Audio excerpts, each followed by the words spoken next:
शब्द, तुझे भरोसा नहीं ना, तो फिर जा अपने कमरे में जाकर देख। तेरे पलंग के नीचे तुझे तेरी माँ की हड्डियाँ मिलेंगी। प्रभात दौड़कर अपने कमरे में जाता है और अपने पलंग के नीचे देखता है। वहां पर सचमुच एक कंकाल पड़ा हुआ था और उसके शरीर पर जो कपड़े थे वो प्रभात की माँ के थे। क्या बात है, आज तो आप सुबह से ही बहुत बिजी हैं।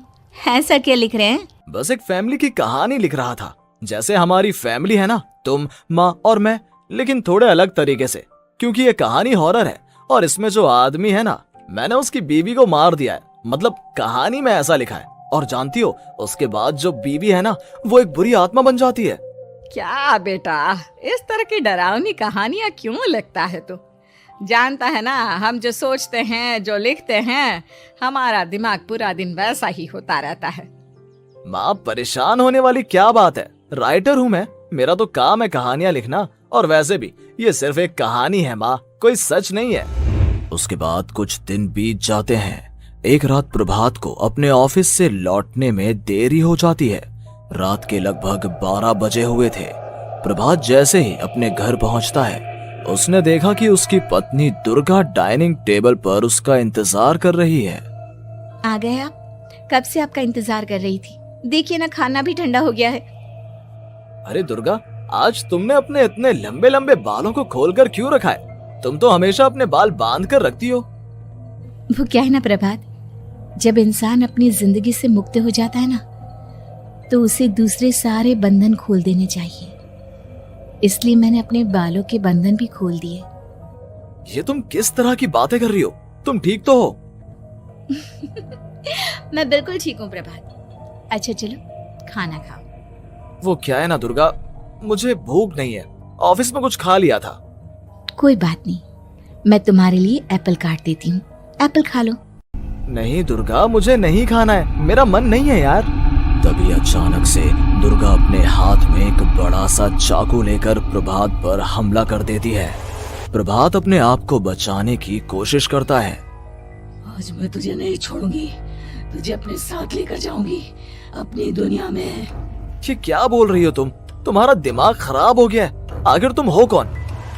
दुर्गा अपनी गर्दन टेढ़ी करते हुए बोलती है। मैं दुर्गा हूँ, तुम्हारी पत्नी। ध्यान से देखो मेरी आंखों में। प्रभात बुरी तरह से डर जाता है और घबराहट में वो चाकू अपनी पत्नी के पेट में मार देता है। उसकी पत्नी की वहीं के वहीं मौत हो जाती है और उसकी चीख की आवाज सुनकर उर्मिला दौड़ते हुए बाहर आती है। ये तूने क्या किया प्रभात? तुमने अपनी पत्नी का खून कर दिया। लेकिन तू तो उसे बहुत प्यार करता था बेटा। तूने बहू को क्यों मार डाला? माँ, ये आपकी बहू नहीं थी, इसके अंदर कोई बुरी आत्मा घुसाई थी। मैं नहीं जानता ये सब कैसे हो गया, लेकिन वो मुझ पर हमला कर रही थी, मुझे मारने की कोशिश कर रही थी। माँ, मैंने कुछ नहीं किया। ये तूने क्या कर दिया बेटा? दुर्गा ने मुझे कहा था कि वो तेरी कहानी के उस कैरेक्टर की तरह एक्टिंग करके तुझे डराने की कोशिश करेगी। अरे वो तो तेरे साथ मजाक कर रही थी। हे भगवान, ये क्या हो गया? इसका मतलब दुर्गा। लेकिन माँ, मैंने जो कहानी लिखी थी उसमें भी ऐसा ही हुआ था। उस औरत ने अपने पति के साथ मजाक किया और गलती से उसके पति ने उसके पेट में चाकू मार दिया। मेरी कहानी सच कैसे हो सकती है? माँ, मुझे बहुत डर लग रहा है। अब ये सोच, दुर्गा की लाश का क्या करें हम? अगर गलती से भी ये बात बाहर फैल गई ना, तो तुझे पूरी जिंदगी जेल की सलाखों के पीछे रहना पड़ेगा। एक काम करते हैं माँ, हम घर के पीछे वाले बगीचे में उसकी लाश को दबा देते हैं। अगर कोई पूछेगा तो कह देंगे कि उर्मिला अपने मायके गई और फिर एक दिन हम भी अचानक यहाँ से कहीं दूर चले जाएंगे। कोई नहीं आएगा हमें पूछने, कोई नहीं आएगा माँ, बाद में जो होगा हम देख लेंगे। प्रभात अपनी माँ उर्मिला की मदद से दुर्गा की लाश को अपने घर के बगीचे में गाड़ देता है। कुछ दिन तो ऐसे ही बीत जाते हैं, लेकिन एक दिन अचानक रसोई से आ रही कुछ आवाजें सुनकर प्रभात की नींद खुलती है। प्रभात ने देखा कि वहां पर एक लंबे बालों वाली औरत दूसरी तरफ चेहरा करके खड़ी हुई थी। कौन है? कौन है वहां पर? अरे कौन हो तुम? मैं दुर्गा हूँ प्रभात। क्या हुआ? मुझसे इस तरह के सवाल क्यों कर रहे हो तुम? तुम दुर्गा नहीं हो सकती। दुर्गा तो प्रभात, मैं तुम्हारी पत्नी हूँ, तुम मुझे कैसे भूल सकते हो? 4 दिन के लिए मायके क्या चली गई, तुम तो मुझे भूल ही गए।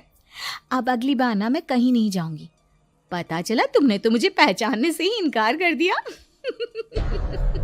नहीं, तुम दुर्गा नहीं हो सकती। तुम दुर्गा हो ही नहीं सकती। मैं जानता हूं ये सब क्या हो रहा है। मैंने अपनी कहानी में लिखा था कि उस आदमी की पत्नी की मौत के बाद एक बुरी आत्मा उसका रूप लेकर उसके घर में आ जाती है। तुम वही हो ना? और अचानक से खूबसूरत दुर्गा का चेहरा काला पड़ जाता है। उसकी आंखें लाल हो जाती हैं और पूरे शरीर पर बाल, लंबे नुकीले नाखून, उसके दोनों पैर उल्टे हो जाते हैं और बेहद डरावनी आवाज में वो चिल्लाकर कहती है, बुरी आत्मा, मेरा खून करके मुझे अपने ही घर में गाड़ कर तू मुझे बुरी आत्मा कह रहा है? मैं तुझे छोड़ूंगी नहीं। और अचानक से प्रभात के घर में बेहद डरावनी आवाजें गूंजने लगती हैं। घर में चारों तरफ बहुत सारी बुरी आत्माएं नजर आने लगती हैं। प्रभात घबरा कर अपनी माँ को आवाज देता है, माँ कहाँ है आप? जल्दी आइए माँ, देखिए ना ये सब क्या हो रहा है। प्रभात ने देखा कि अचानक से उसकी माँ कमरे से दौड़ कर आती है। क्या हुआ प्रभात? और ये लोग कौन है? इन सब की गर्दन टेढ़ी क्यों है? इनके बाल खुले हुए। हाँ प्रभात, ये सब लोग तो मुझे मरे हुए नजर आ रहे हैं। हाँ माँ, ये सब लोग मरे हुए ही हैं और ये ठीक वैसा ही हो रहा है जैसा मेरी कहानी में हुआ था। लेकिन मेरी कहानी के हिसाब से तो आप भी। अचानक से उर्मिला का रूप बदल जाता है। वो भी एक डरावने साए की तरह बन जाती है और बेहद डरावनी आवाज में चिल्ला चिल्ला कर कहती है, मर गई तेरी माँ। जानता है, कल रात जब तू सो रहा था ना, तो मैंने उसके शरीर का सारा खून पी लिया। अब बस हड्डियां बची है उसके शरीर में।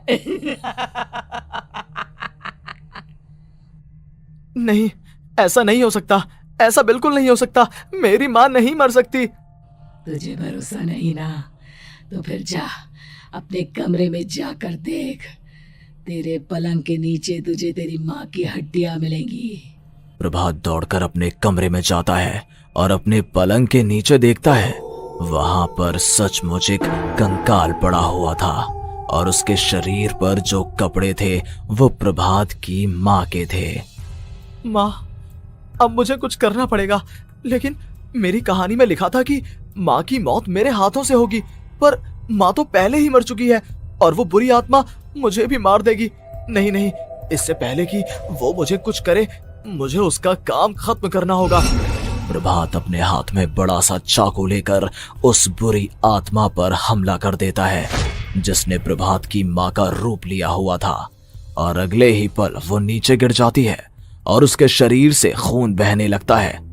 ऐसा नहीं हो सकता, एक बुरी आत्मा के शरीर में तो खून होता ही नहीं है। तो क्या सच में मैंने अपनी माँ को मार दिया? लेकिन अभी कुछ देर पहले तो फिर वो कंकाल किसका है? और ये कौन है? मैं पागल हो जाऊंगा। और अपनी माँ की लाश, इसका मैं क्या करूं? लोग पूछेंगे तो मैं क्या जवाब दूंगा?